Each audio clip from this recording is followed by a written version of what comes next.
Dave, it's been 4 days, and I'm becoming concerned. About what?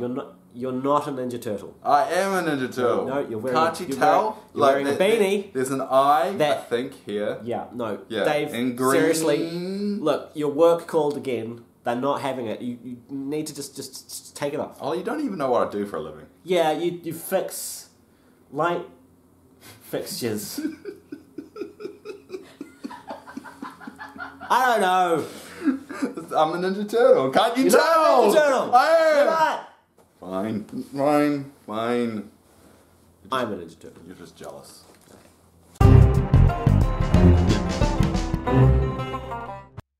Hello and welcome to NPCs of Wildemount, reviewing Critical Role 2, episode 31. That's 6. I'm tired. 31. 31. Well, I did the 3 and then I was like, no, you could have just gone like that, and at least that would have kind of made sense for 3 and a 1. I don't fucking 31. Ollie's sick. And I'm sick and I've been... Yeah, he's slowly dying, so I'm going to get him to do most of the talking today. Yeah, so welcome along. Hey, that's very rude of you. That's a rude gesture. I was being nice. Ish. You don't know what that feels like, do you? Yeah. Alright, hello and welcome to the thing with the Critical Role and the... Anyway, this is our review of episode 31. Yeah. Now, this episode is just a shopping episode with a few little plot lines trickled in. It's pretty much just play around Syldari for 2 weeks and then we'll bugger off down south. Yeah, so it's the kind of cool thing where the players get to just have free reign of what they do. Run around the city, spend some of the gold they've earned, and hang with Pumat, which is always fun. This is like the 7th, maybe 8th shopping episode. They have a lot of shopping episodes. It's fair enough. You want to prepare before an adventure. Like Travis's whole attitude in this whole thing is like my attitude. It's like, alright, I just want to kind of get over this. I'm going to do my own thing. Yeah. But let's get this rolling. Because his whole kind of what do you do in 2 weeks literally took about like 5 minutes. My favourite thing was he was like, well, I'm gonna head south and I'm gonna... Yeah, he just left and everyone's like, what? Well, where the hell are you going? Yeah. And then he's like, yeah, I'm just going to go ride my horse and look for some information. And then it's like, just roll, and it's like 2, 3, 2. He's like, okay, you find nothing. I think it went like progressively worse. I think it went from like 9, 6, and then 4. Wait, I wrote it down. 12, 9, then 6. Yeah, there we go. And Matt's like, he found nothing. And he's like, yeah, cool. And then just turns around and walks. Like, that was 14 days. So we've covered Ford's story for this entire episode. Oh, he does another thing. What was the other thing? He talks to a gentleman.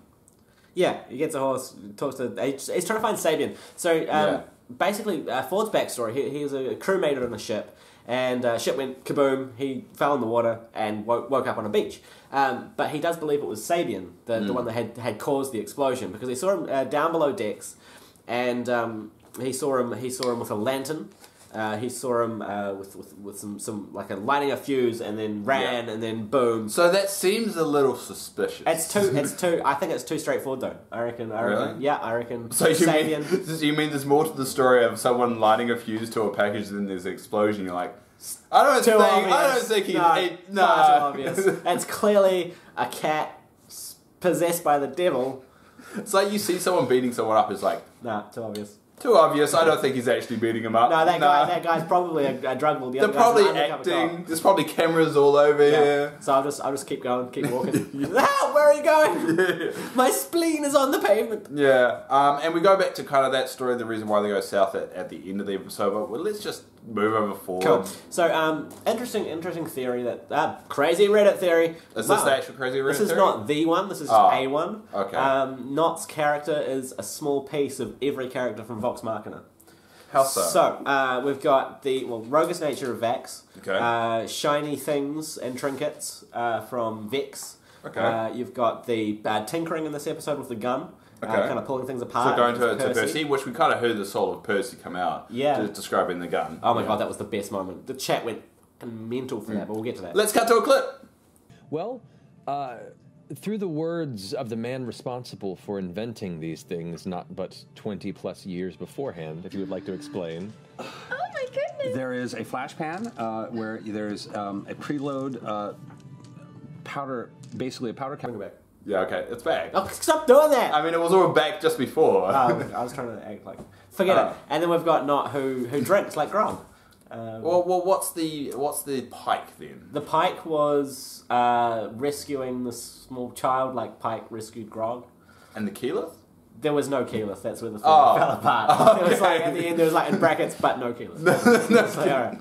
Keyleth is the stupidity at wrong moments, maybe. Yeah, maybe the confidence to jump off a cliff and be like, we're basically gods. Yeah. Look, I printed out the first page of the Mighty Nein's abilities. Look how prepared I've been for this episode. I'm so prepared. You mean you click print on a page, and that's your definition of being so prepared? Yeah. See, this is more work. Writing all these notes is more work. Double page. This is just pressing print. I had to turn the printer on. Okay. And then I had to pick up the paper. Wait, Julia, did you print this off for him? Yeah, I did actually. See, you didn't even do that. No, I mean I was still prepared. To be fair, he had to ask me to do it. Yeah. That counts. Totally counts. I know I live with you. Why are you trying to fool me? I got nothing else going on. I was just Anyway, so Noct just buys a whole bunch of trinkets at the beginning of this episode. Kind of glosses through. Noct doesn't do too much. Just buys a whole bunch of stuff. Dismantles the gun. Skin gloves. Yeah. So not cosplayers. Now there's a lot of you. Not and Jester are the most cosplayed of the Mighty Nein. So not cosplayers. You must update your look with human skin Which gloves. is kind of funny because they're the hardest. Yeah. Because Well, I mean, what cosplay's Caleb's about. just a human and just a very depressed kind of Constantine. Basically, look. just don't shower for 3 days. Boom, good to go. Yeah, exactly. And Bo's, I guess the haircut. Yeah.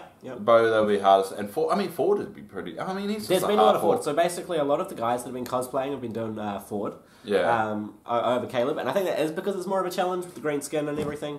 I've seen tons of Jester cosplay. We even met some at Armageddon Expo. What do you mean you did? Yeah, I did. I didn't go. No, you were too poor. Yeah. Give us no. Give us money so we can go to Armageddon Expo. No. Yeah, Jester's been. But yeah, not cosplayers. You're gonna need some skin covered gloves, or just have your skin, I guess. Yeah. So yeah. You certainly need Or just wear your own hands. Yeah, just have hands. It's actually less work now that I think about it. So Noct kind of modifies the gun that he stole and sorry, you always do that. Modified the gun into some exploding arrows. Turns out only one exploding arrow she could actually make out of that. See, it's on the list. It's on the thing that I printed out. But then we decide to go to Pullmat's soul. I'd just like to point out, because we didn't really go into it, when Noct was pulling apart the gun, kind of asked Matt, so what does it, how does it work? That's my Not. No, it's not right there. No. And then Matt turns to Taliesin and says, Percy, explain, you're the one that invented it. And we got like a little snippet of Percy's like echoing ghost. Yeah, that was pretty cool. That was awesome. Yeah. And the chat went mental for that. Yeah, it was kind of a good little tie back. Because I was sick, I actually got to watch this one live. I hadn't watched a live episode because I work Fridays in like months. It was great. Meanwhile, I was at work. How does it feel, man? How's it feel? Having the man's balls right up in your mouth. Wow. Where did that come from? When you're sick, you're more kind of brutal. I kind of like it. I like no sleep. Cool, so Noct wants to send sorry, I apologize. Noct wants to send a letter to the Solstice Academy, still fighting for Caleb's admission, which is cool. Yeah. So we get forging the Noct forges the letter with Jester, and they find out that candle wax is not the same as letter printing wax, which I actually found out the bad way as well, doing that. And I thought I just messed it up, but it turns out there's a specific kind of wax. It was hilarious because Matt was just like, dudes, I've made props for you guys before with seals. Candle wax does not work with seals. You need sealing wax. Exactly. But we end up going to Pullmat's soul.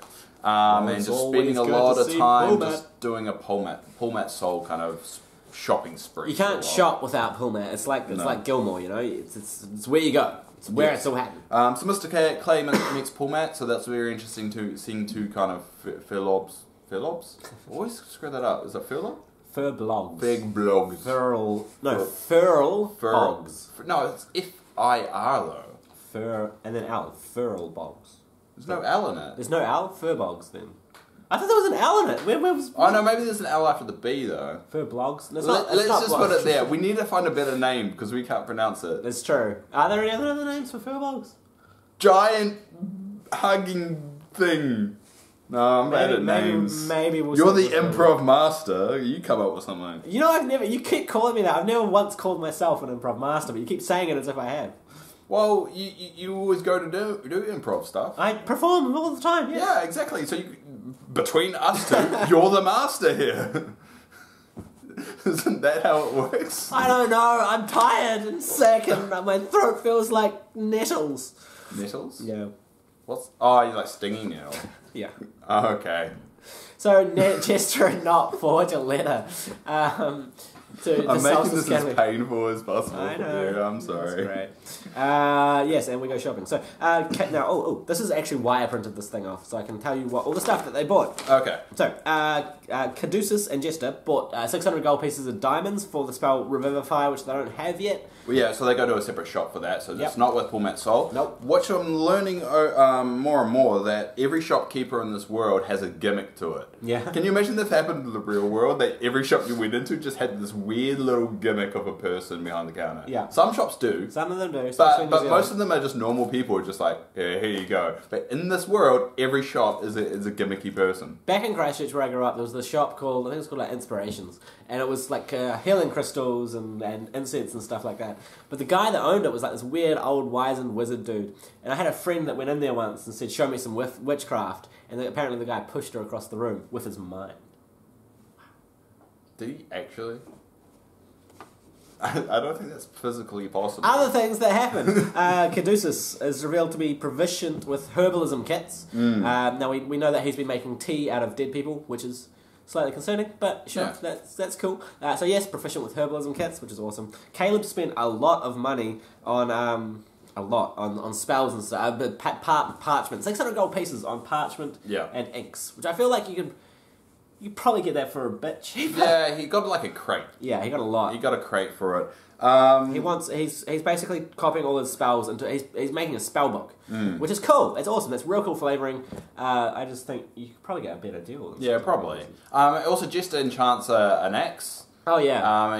At first, she wanted an axe sort of like that made them dance. Yeah, and a few other things that are comprised, but eventually it was just a +1. Jester was like, "Yeah, I want all these enchantments." He's like, "Cool, that'll be 12,000 gold pieces." And he's like, No. What about just make it a bit sharper? Did we ever work out how much a platinum piece in Matt's world is? Yeah, it's 10. Is it just 10? Yeah. Oh, is it well, in the DMG it is, and in Matt's world as well. Okay. Someone commented and they were like, "Hey, I know that." So it's a hand axe +1, so +1 hand axe is great. So it's +1 to hit and +1 damage once it does, which is useful. Yeah. Not has the crafted explosive crossbow and the cloak of elven kind. Oh my god, that's so cool. Yeah, Perfect so Clay and Jester give it as a bit of a present to Not this particular from the healers, and he's like, "You heal?" Yeah, which I laughed because he's fine. One of their party members died, and they didn't heal. Well, they went there. I guess. It's hilarious. Yeah.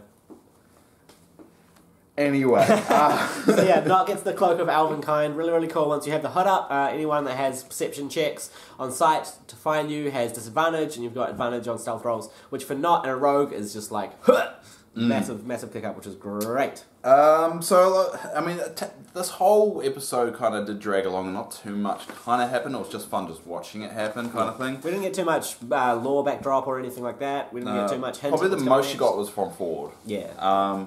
And that's not really just updating the rest of the party what's going on. Bo gets, as part of level 6, I do believe, her unarmed strikes are now counted as magical, which means she can hit things like ghosts. Awesome. It's always cool. You can punch ghosts now. One of my favourite lines that ever came out of a tabletop game that I was playing was from the Yogamancer, and the line was, "Can you punch a tree's chakras?" I just thought that just sums up role playing. Yeah, so weird. Bo and Caleb kind of go to the library. Bo actually does some more training, and that's when she learns to punch a ghost. Caleb just reads for the majority of the 2 weeks. Yeah. We learn more about the Drowls and the Empire and how long they've been around. It feels like that's a lot of foreshadowing right there, or important information going forward. And again, I think this is more confirmation that it's going to be a Calamity, Divergence kind of centered stories about betrayer gods. Yeah, gods. About the gods. Story. So betrayer gods, all part of the Calamity. Spider Queen turned the Drow, and then after the Calamity, they were like, well, we're not evil. Let's come back. And then they were like, oh, okay. Also, another little tidbit at this point, when Ford was talking to the old friend that knew Molly, they called him Lucien. Is it Lucien? Lucian. Molly was kind of a bit of a cult leader. Yeah. Lucien, I should say, was a bit of a cult leader. So we're still getting little tidbits of what Molly really was. And I really feel like we're probably going to get an origin comic of Molly Monk. Yeah. It feels like that would clear up so much because a lot of that stuff won't be revealed in the game. Yeah. I'm really hoping that we get some Mighty Nein extra content. outside of the live streams. Yeah, I mean, it's still setting it up, but it feels like we're reaching that point where we may start to get that. We're getting T-shirts now. And Yeah, that Mighty Nein T-shirt, I'm all over that. I really want it. Well, see, we can't have the same shirt, so it's going to be whoever gets it first. Well, no. I'll just get it. You can get it too. I'll just get it. Well, where did this rule come from? I don't understand this rule. You had a rule, didn't we? Because I wanted to get that Gilmore shirt, and you were like, no, you can't have that, I already own it. Oh, that was called a joke. Well, so you're going to tell me these things. I just take everything at face value. I can't control what shirts you wear. What the hell? I've been wanting to buy them for ages, and you've been telling me that I can have done this. I literally said it once in one episode like a year ago on one of these shows. I'm ordering it now. Okay. He's got to order a shirt that's costing like $40. Hey, baby. Yeah? Did I approve it? No. I told on you. Dave told on me. Anyway, we continue on, and Mr. Clay meditates over the 2 weeks. Don't like you anymore. You never liked me. That's true. We find out Mr. Clay on his the wild mother god. Caduceus. I call him Mr. Clay. It's That's so much easy, and we screw up that name so much on the show. And we've probably screwed it up just then. Someone's got to have a problem with how you pronounced it. Catacaeus.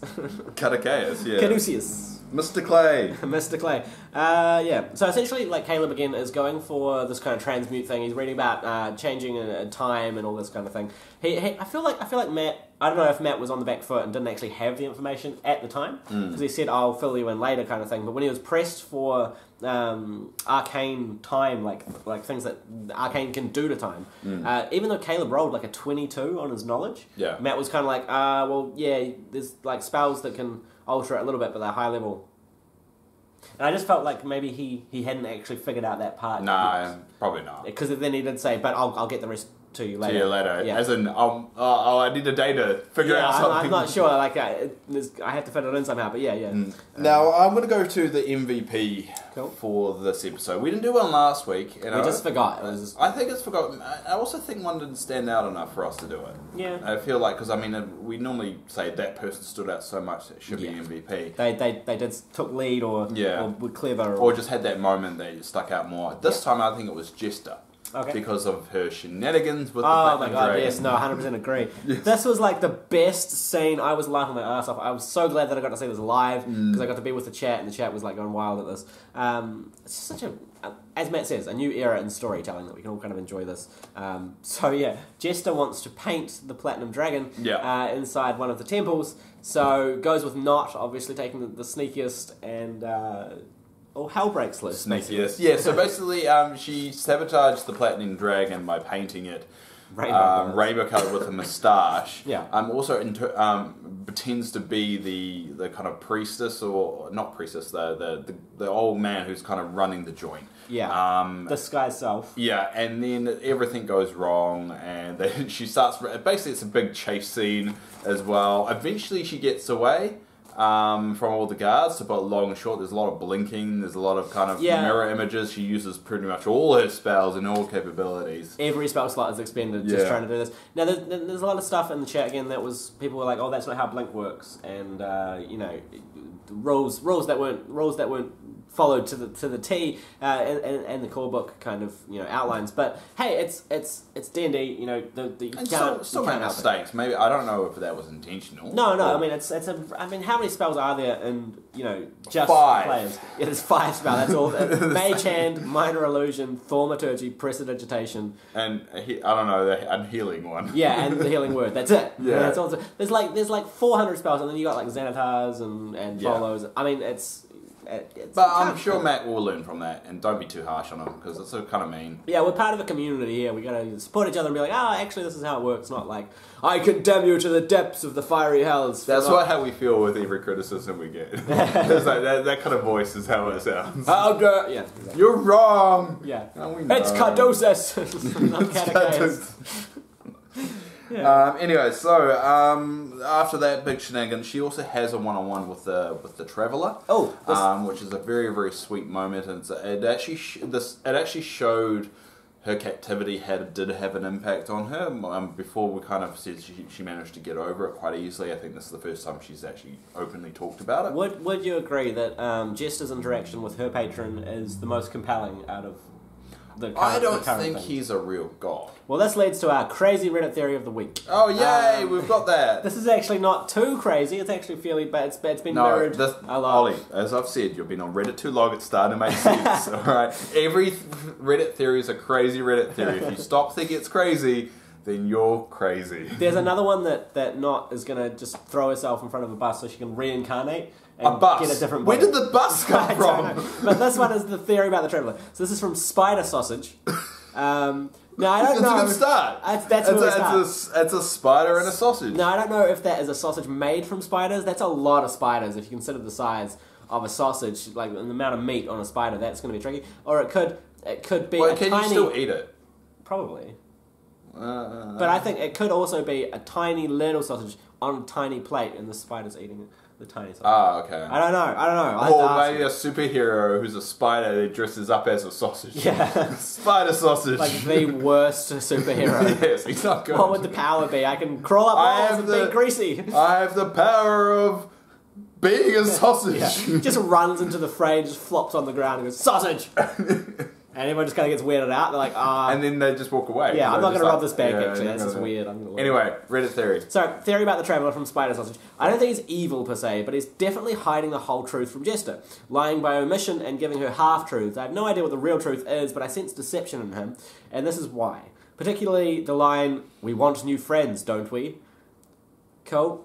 Alright. It's not exactly the most... Don't you want new friends? I know, that's what I was thinking. It's not the most damning sentence in the world. I think I'm reading about That's like, how dare you want friends? Yeah. How dare you? Wait, someone wants to hang out with You someone must else. be evil. And then he says, that came off very sinister for some reason. I have to disagree. Yeah. And since the gods in this world are powered by the faith of their followers, it seems that he's trying to become more powerful. So basically, he thinks that the Traveller is befriending people so that he gets more powerful, and the line, "We want new friends, don't we?" is enough evidence that he's evil. I think the Traveller is Vax. I think Pumat's soul is actually the child of Kiri. No, Vax is. Vax could be a Raven Queen thing. Yeah.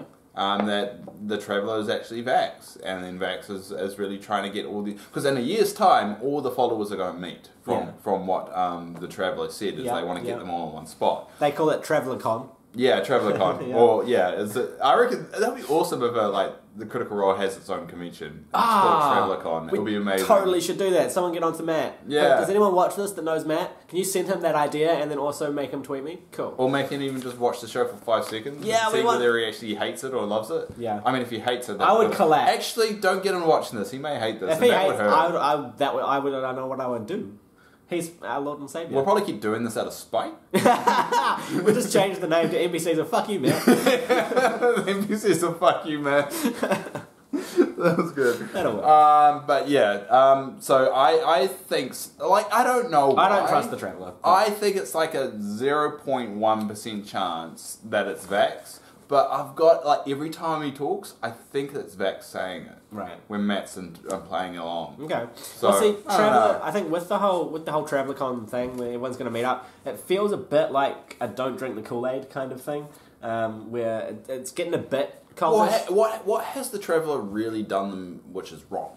Took a bite of Jess's apple. I was like, dude, that's not your apple. Yeah, but I mean, what has the Traveller really... All it's done is given hope to people. Yeah, but he said, I want friends. I mean, that's enough. That's damning not... evidence. Enough damning evidence. I say that all the time. Never happened. But it doesn't mean I'm bad of a person. It's true. It's true. Well, but yeah, there's just a lot of speculation around the Traveller. A lot of people think that he's sinister. I think it's because we're so invested in Jester's innocence and her love of the Traveller that we kind of are trying to anticipate what Matt's plot twists will be. And that just seems like an obvious one because it's so wholesome that he could just... turns out the Traveller's a guy called Steve, and he's like, he got too deep with this thing, and he just had to keep going with it. Yeah. It's like, some people think that Michael Cera, the actor, actually just showed up at the wrong place once, and he's not an actor, but he got the part, and now he's too deep in the lie that he just has to keep pretending that he's an actor. So Jester's Michael Cera. Yeah, Jester's Michael Cera. You heard it here first. Cool. So yeah, kind of after that big shenanigan, the Mighty Nein get back together, kind of come up with the plan. The forward story comes in is the fact they're going to go to the coast, the Menagerie Coast, as we picture here. And Jester also sends a message to Yasha to tell it, several messages to Yasha. It's hilarious because the message cantrip, you're only allowed to use a certain number of words. So Taliesin is like, counting them, and then she's like, I burned another spell slot. And then, sorry, I got cut off. I didn't mean to do that. Yes, and obviously several messages. So hopefully we get Yasha back soon. Yeah. So the whole mission down south is to really find Sabian, the saboteur. That caused the explosion that Ford's ship. Yeah. We also a little slight moment there of Caleb and not talking. There's a possible future hint that we may be going back to Not's origin place, which is up north. For maybe some payback of what happened in that location, but we'll find out soon. And the journey to the coast begins. So alright, so we had like a fun episode of downtime and break, which is not only necessary for the players, but certainly necessary for us as the audience to kind of just kick back and watch Jester mess stuff up. And it's probably a really good week considering like the weeks we've had. Yeah. We're just knackered. Yeah. Yeah. So that was cool. And then now at the end we've got this is what's happening next kind of thing. I think Menagerie Coast, a lot of people in the party have ties to that in one way or another. So I think it's been a really cool episode going forward. Yeah, I think the coast will be interesting, especially how Matt's excited that this is going to be a completely different area again. What kind of angle we're going to go with it? Are we? As a DM, I find that if you want to create new stories and stuff, it's easy to do it in your own setting that's already there, kind of thing. But if you're sending your party members far off to a place they've never been before, it's because you want to try something that completely flips the rules on its head. You want to have a world or a city that just works completely differently. So I think that's what we're going to see from Matt in the Menagerie Coast. I think he's just going to break all the rules of Zadash and the friendliness of Harpaduke, the regiments and the cultures and the organizations of Zadash. And he's going to put all that on his head. It's going to be something completely different. I want it to be like a Burning Man thing. Like the whole area is kind of like Burning Man. Everyone's so cool and chilled and just taking drugs and just loving life and all that stuff. That'll be amazing. And then you wake up next to a guy dressed as a road cone and 4 pixies and but that's how I met you. So it all worked out. It's true. I still have that road cone costume. Oh. So that's essentially the episode. Yeah, that's it done. Nice fun downtime episode. Yeah, not a lot happened. Enough to entertain us. But yeah, it was fun. I'd like to just give a couple of shout-outs to people that are just doing wonderful things in the critter community. Knowledgeoverswag, his updates, or her updates, of the Mighty Nein ability page. Oh, that's that. This one here. It's always linked into the description of our videos ever since we discovered it. So if you do want to see what he's looking at, look in the comments. It's amazing, man. He watches or she watches every single episode, and whenever a party member uses a different flavoring for a spell, a new item, anything, they just add it to this page. It's like the bulk, this encyclopedia of encyclopedia, a wiki. Yeah, it's it's amazing. The amount of effort that they put into it is the Critical Role wiki is pretty good too. Crit roll stats. Yeah, crit roll stats. Those guys are amazing. They do the same kind of thing. In fact, they actually had a better idea of what day it was than Matt did. Matt was like, "Oh, it's near Quinpilla," and crit roll stats is it's 5th of Quinpilla. Yeah, no, we were counting. It's cool. I'm just like, that's awesome. That's so cool. So now we go to that fun part of the episode where we read out the comments that we got from last episode. So we're going to do 3 this time. I don't know why we picked 3. We just did. Just happened. We don't need reasons, Dave. All good. It's well organic. So I'll go first because I got 2. Yeah. Makes sense. So I go 1, then you go 1, then I go 1, and then we're done. You acted like that was something you had to really convince me of. I have to convince my brain. Like I'm sitting here like, no, I want to read mine first. I was kind of like going in my brain, like, does that make sense? And then I said it out loud to make it sure it makes sense, but I made it seem like I was telling you. So that's called covering. Just read the comment. Anyway, so this is from Hans Gruber, or Kruber. That's a reference to something, but I can't remember what. Die Hard, mate. Ah, right. His question, his comment is, so what about this? Matt said not again when he was playing as Yasha, finding out about Molly. What if she / the Stormlord was responsible for Molly's first resurrection and was the reason why Nasha had fallen, so because she is a fallen angel. Yeah. Kind of like how Vax was with the Raven Queen.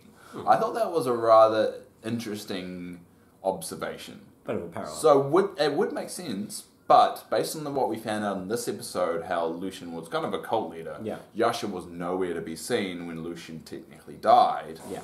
Why would Yasha resurrect him? Yeah. So I don't think there's a tie there. Okay. That's based off the evidence we've got here. I think Yasha only met Molly Mock during that 2-year period after Molly Mock kind of got out and resurrected. I'm actually a bit, because I was really curious about the whole memory loss, waking up as a different person thing, and I hope that somehow maybe through Yasha we find out more about it. But it feels like Yasha's only known him for like a year or two. Yeah. So I don't think there's a deep-seated history. I just hope it comes out at some point, so we that plot doesn't Comic. get completely lost. And I want to buy it because I want a physical copy of a Critical Role book. That would be amazing. Hey, Christmas is coming up. Maybe I'll get you one for Christmas. It's literally like 5 months away. I've already started my shopping. I'm very organized. And the comic is like $60 American. You can't pay 60 American. What's that? 80? How about a nice pen, David? Julia, can you buy me a $80 comic book from America? That's his money. What? That didn't make sense to what we happened earlier. No. When it comes to his clothing, I have a say. Oh, okay. Because she has to walk around with me. I didn't know the rules. Yeah. I didn't know the rules. But other than that, it's his money. If he... And to be honest... Thanks, Ollie. I appreciate you buying me that. He probably should. Go. Okay. Alright, go. That's my Christmas shopping done for today. I'm going to be expecting it now. I'm going to bring it up whenever I can. Hey, it's 5 months away. I can make it happen in 5 months. My comment is from Alex the Great, who's a long-time follower of the channel and likes free comment. likes to comment a lot, so that's awesome. So Alex said, the last card Molly pulled was the moon. I did not know that. So it was the first that Jester pulled and the last that Molly pulled, and then the last one that Jester pulled after Molly died, and then it was the last of the first and the last of that one. Bringing it back, the condescending clap. No, not the condescending You were clap. doing so well. I was free of the condescending clap. You got the condescending clap. I got back. the clap. That did not sound right. I don't think you intended it to. Alright. Jester pulled the moon card at Molly's grave and gave it back to him. Also, there's a parallel between Laura saying where's Vax / where's Molly. Yeah. True. Yeah. That's true. That's very interesting. So I've got the last one from ignore that. For once, that wasn't my phone. That was my phone. Amazing. People actually talk to me. Callista Flores. You'll see it on the screen. I'm sorry. Flaws. Callista Flaws. Some interesting foreshadowing that I'm interested to see play out is when Caduceus deal with Caleb. I've got a that in that sentence. Sorry. When they first found him, he said there was something he would want in return to helping them, and Caleb agreed, even before hearing what it was. When he met Ford and Jester and asked why they were there, Caduceus said he had an agreement with Caleb. He also seemed to be fascinated every time Caleb cast magic, so I wonder if there's something that he specifically needs from Caleb. If so, what? So I think what they're saying here is they're hinting towards maybe there was some magic that Caduceus kind of needs from the rest of the group, or from Caleb, to help him in some way. Yeah, no, actually, I read this comment a couple of days ago on the page, and it made me think, what's Caduceus getting out of joining the Mighty Nein? Because at the moment, it doesn't feel like anything other than discovering new things. It's a very innocent-minded character, because this is the biggest town that he's ever been in. Zadash is the biggest city that he's ever been in. Matt makes a point of mentioning that too. So he's a very innocent-minded character as well. So it's a question of what does Mr. Clay want? Yeah, it's true. No, because we know kind of what Not and Caleb have a strong tie. Bo and Caleb, they're earning each other's respect, and they kind of are there to protect each other and that kind of stuff. Jester just loves everyone, which is awesome. Ford needs answers, but also respects Caleb as a person. Caleb needs a hug. Yeah. Hashtag That's how I relate to him the most. Yeah. But see, you live in a weird catch-22 paradox. I want a hug, but I hate them. Yeah, I know. It's annoying. Yeah, it's strange. It hurts. Yeah, it's like I want Simon Cowell to be my father, but he would be very critical of me. You in analogies, mate. that didn't even. I'm tired. I don't know what's going on. Oh, okay. But thank you for all your comments. I really appreciate it. And make sure you subscribe to the channel if this is the first time you're watching it. Or even leave a comment down below that we could use next week. Maybe about the episode. Maybe just about weirdness. We do read all the comments and reply to most of them. If we don't reply to you, it's just because we hate you. No, I'm just kidding. If we don't reply to you, don't tell them the real reason. So if you wanted to get at us, then comment down below. Or our link to the Discord is down there as well. If you want to chat to us and some of the other critters that like to watch us, then go do that. There's a bunch of them in there that talk way more than we do. They even call him out a few times, but he never replies. Reply. It just hurts my feelings. Well, they're nice comments. They want you to do stuff. Oh, really? Yeah, they want you to make like a campaign and then be part of it. Oh, I'm working on a new secret project. It's exciting. I have to tell you off camera. Okay. Yeah. All right. Bye. Oh wait, are you supposed to do the sign off? Thank you for watching NPCs and Wildemount. And No, you say good night. no, I was getting to that. Okay. And Dave. we wish you a good morning, afternoon, evening, wherever you are in the world. There you go. Because you didn't do that last time. Didn't I? No. But I have to do that. And you didn't even do the intro at the beginning, like you know, I'm the Dungeon Master Dave and that. You didn't do that last episode as well. So. I'm absent-minded. Yeah, no, that's why I made you do it this time because you did it right the first time. I didn't realise that that's actually a colour. Like I thought it was white, so I actually used a lot of ink. Yeah. Did you even not look at it until she gave it to you when you came? It looked like the same colour. Anyway, we're done. Oh right, yeah, we should probably turn off the camera then.